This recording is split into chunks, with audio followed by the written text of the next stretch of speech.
देखो, संसार में सभी जीव इस संयोगी पर्याय को प्राप्त होते हैं।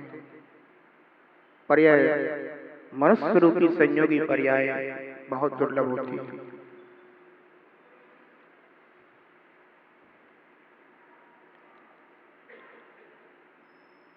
यह मनुष्य पर्याय तप के योग्य होती है।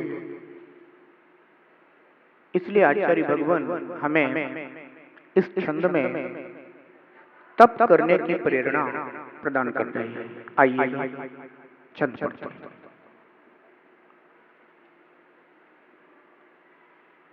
संप्राप्ते त्रिभवे कथम कथमपि द्रागीयसा नेहसा मानुष्ये शुचिदर्शने च महता कार्यं तपो मोक्षदम् नो चेल्लोक निषेधतोऽथ महतो मोहादसक्तिरथ संपद्येते न तत्तदा गृहवतां षट्कर्मयोग्यमृतम्। आचार्य भगवान कहते हैं,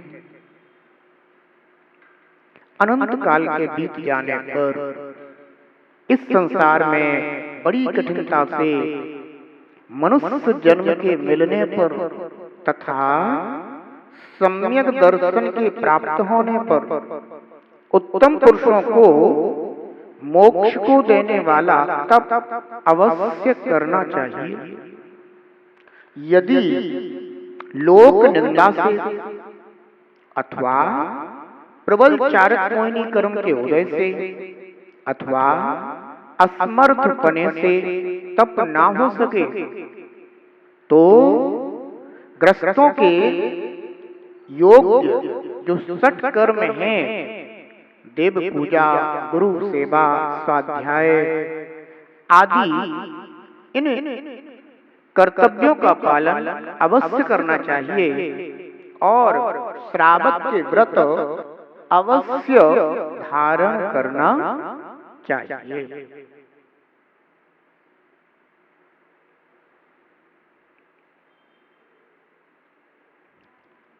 बड़ी मुश्किल से यह मनुष्य पर्याय मिलती है।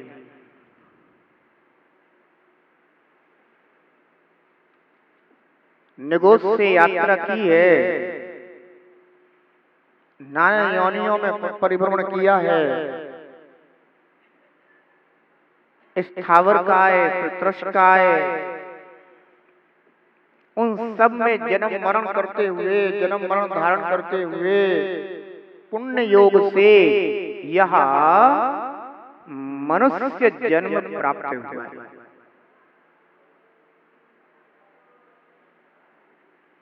इस जीव को प्रतिदिन अपने मनुष्य जन्म की दुर्लभता का विचार करना चाहिए, क्योंकि जब तक इस जीव को अपने इस मनुष्य जन्म की दुर्लभता का ज्ञान नहीं होता ना, तब तक इस मनुष्य पर्याय में करने योग्य क्या है उसके प्रति अपने अंदर एक उत्सुकता नहीं जगती। ऐसा लगता है कि है तो अभी समय कर लेंगे, पहले जो प्राप्त हुआ है पहले उसका तो अनुभव कर लेंगे।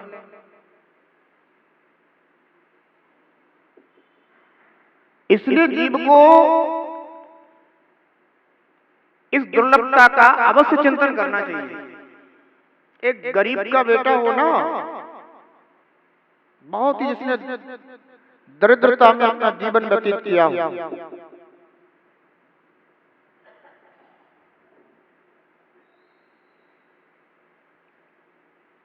और जब वह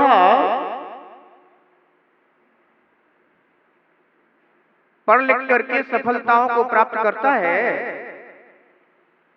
तो उस सफलता में भी उसे अपना अतीत स्मरण में बना रहता है। उसे वो सब याद आता रहता है कि मैंने कैसा जीवन देखा, मेरे माता पिता, मेरे परिवारी जन कितनी जी तोड़ मेहनत करते थे और कहते थे बेटा बस तू पढ़ लिख ले, मुझे कुछ नहीं चाहिए, हो तू योग्य बन जा। और उन्हें उन सबके दुख, कष्ट, पीड़ा, वह दारिद्रता का जीवन, सब कुछ याद आता रहता है।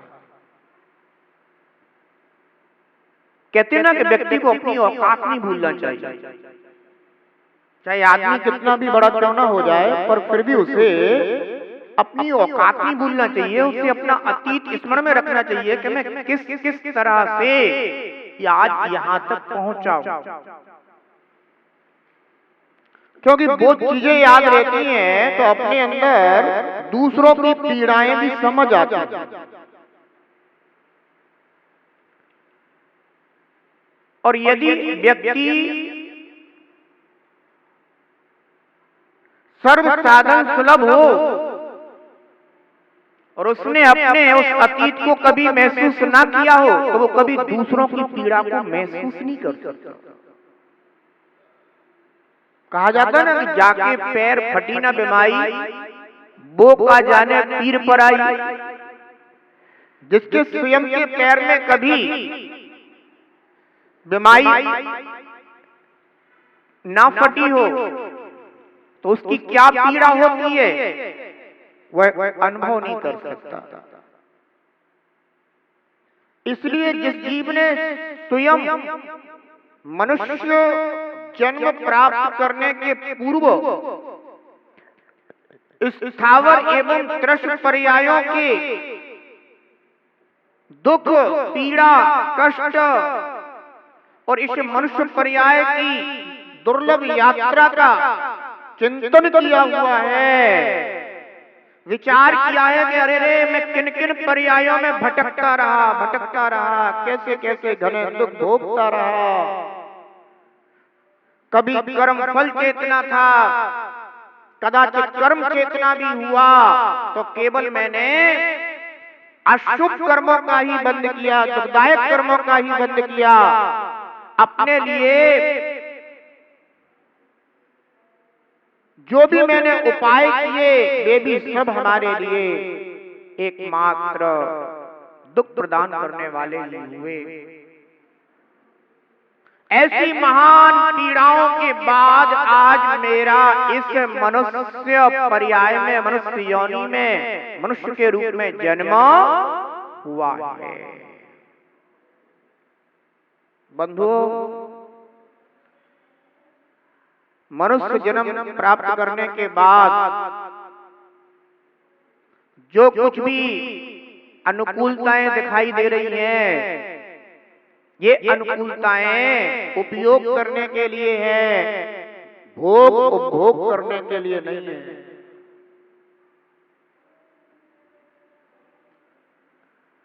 अन्यथा अगर ये मनुष्य जन्म हाथ से निकल गया तो ये समझो कि अपना सब कुछ हाथ से चला गया।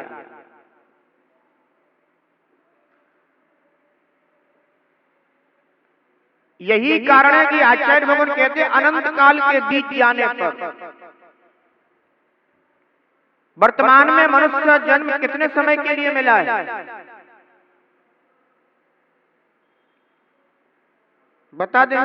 इस पंचम काल में 120 वर्ष की आयु है और वर्तमान में तो अब 120 भी नहीं बची। वर्तमान में जो जन्म ले रहे हैं वे 60 पार हो जाए इतनी बहुत है, 120 की तो दूर की बात हो गई है।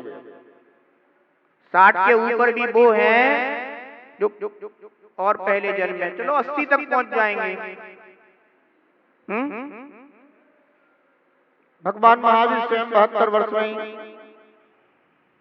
बोले हम जा रहे हैं। ध्यान रखो, यानी हमारे लिए जो वर्तमान में मनुष्य पर्याय में रहने के लिए आयु मिली है वो कितनी है, 120 वर्ष की है, और उसमें भी अब वर्तमान में उतनी नहीं दिखाई देती, 70-80 साल बहुत है।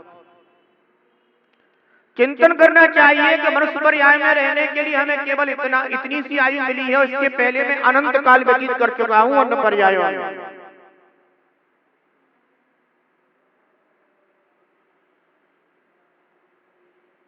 अगर ये आयु हमने अपने इंद्रिय भोग में लगा दी, अगर यह आयु हमने अपने सांसारिक इच्छाओं की पूर्ति में ही पूर्ण कर दी, मन की तृष्णा ये कभी पूरी नहीं होती और हमने उसी में अगर अपना संपूर्ण जीवन व्यतीत कर दिया तो हाथ क्या आया? क्योंकि जाना तो खाली है। तो कुछ ऐसा उपाय करके जाओ कि पुनः हमें अनंत काल संसार में व्यतीत ना करना पड़े। इसलिए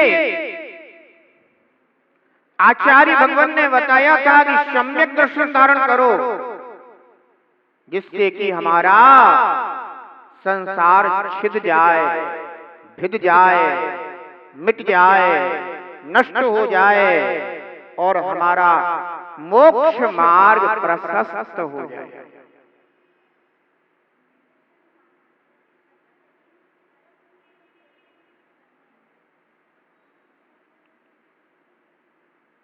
समझ नहीं आ रहा हमें आप क्या बोल रहे हैं?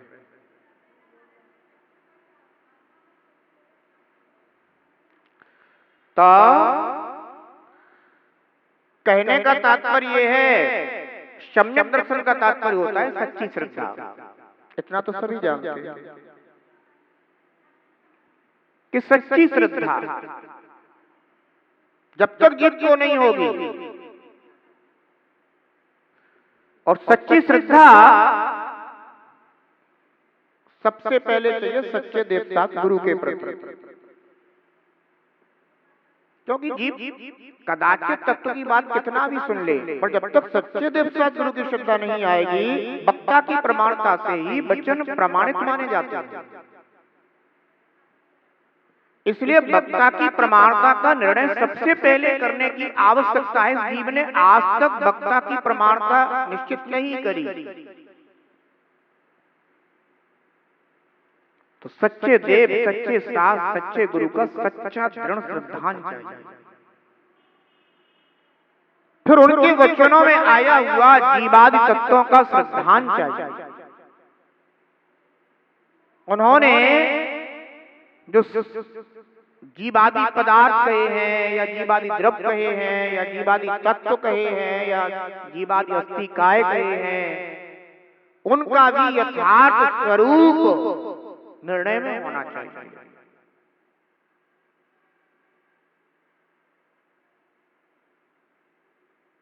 जब इस जीव को जीवादि तत्व का स्वरूप भाषित होता है, तो फिर उस जीव को अपने प्रयोजन भूत तत्व का निर्णय होना चाहिए। और जब वह जीव अपने प्रयोजन भूत निज तत्व का निर्णय करता है, तब वह जीव श्रद्धान को प्राप्त होता हुआ अपने मोक्ष मार्ग को प्रशस्त करता है। अब जीवादि 7 तत्व हैं, जीव, अजीव, आश्रव, बंध, समर, निद्रा और मोक्ष। इन जीवादि तत्वों का स्वरूप भाषित होना चाहिए।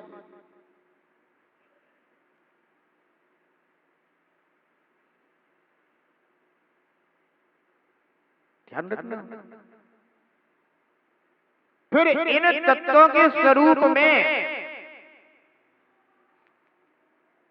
यहीं पर संसार मार्ग है और यहीं पर मोक्ष मार्ग है। तत्वों में ही संसार मार्ग है और तत्वों में ही मोक्ष मार्ग है। ये निर्णय करना चाहिए कि 7 तत्वों में कौन सा संसार मार्ग है और कौन सा मोक्ष मार्ग है। क्योंकि जब तक जीव को तत्वों का ज्ञान नहीं होता, तत्वों का निर्णय नहीं होता, तत्व श्रद्धान नहीं होता, तब तक जीव को संसार मार्ग और मोक्ष मार्ग भी समझ नहीं आता। अब ये जो 7 तत्व हैं, इन 7 तत्वों में ही संसार मार्ग भी बना हुआ है और मोक्ष मार्ग भी बना हुआ है।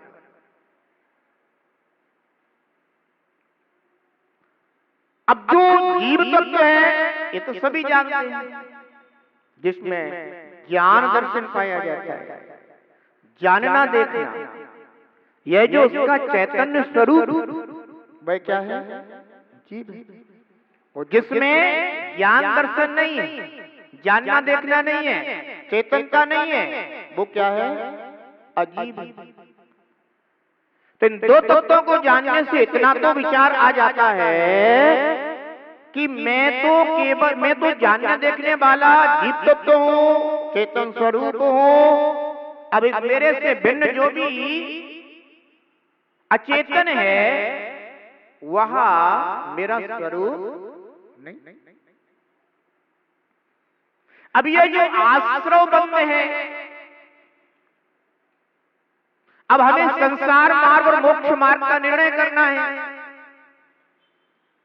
तो जो संसार मार्ग है वह आश्रव बंध स्वरूप। ये तो कौन सा मार्ग है? संसार मार्ग, अनादि से खुला रहा। इन 7 तत्वों में जब अपन उतरते हैं तो अपन को बोध होता है कि आज तक हमारा आश्रव बंध का मार्ग खुला रहा, परंतु आज तक हमारे जीवन में कभी संबर मार्ग, निर्जरा का मार्ग, जिसे मोक्ष मार्ग कहते हैं, वो प्राप्त नहीं। ठीक है ना? आज तक क्या प्राप्त होता रहा अपन को? आश्रव बंध। पर जिसे अपन संबर, निर्जरा, मोक्ष तत्व कहते हैं, ये हमें प्राप्त नहीं हुआ।